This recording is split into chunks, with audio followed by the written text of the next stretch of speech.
Hello and welcome to the video. Today's video, I'm going to be showing you how to configure a Linux firewall so that it is rejecting all traffic, but is allowing a specific machine in the network to connect to it. And in this particular scenario, I'm going to be allowing a machine in my lab environment to connect to a server, this one right here, via RDP. All right, let's get right into it. Let's go ahead and jump over to our permanent configuration. And I've got a zone here. And I'm going to go ahead and take a look at it. And I've got it set up to reject all packets by default. So if anybody's ever going to be coming and poking around at this firewall, the packets are going to be rejected, which is great. That's what I want. I am still able to get out to the internet, which is fine. However, nobody else can connect except for one specific machine in this lab environment. Let's go ahead and take a look at how we can set up a specific source IP that is allowed to connect to this machine.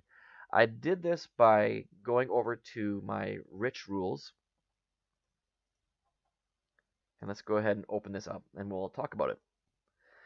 Okay, so it's fairly straightforward. The family that I'm working with of IP is IPv4. It's going to be inside the same network that I have here, which is fine.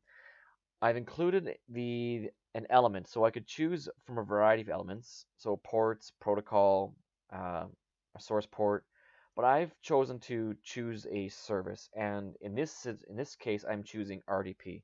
There's a whole ton that we could actually go ahead and choose from, which is fine.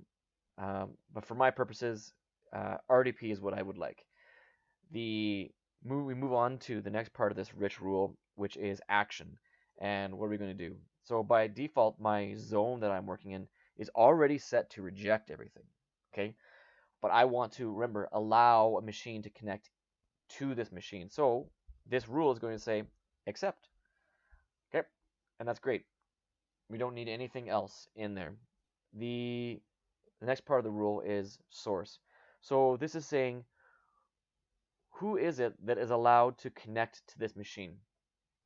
Okay, so we would say it's this particular machine on my network is the only machine that is allowed to connect to this machine, and specifically using the service of RDP.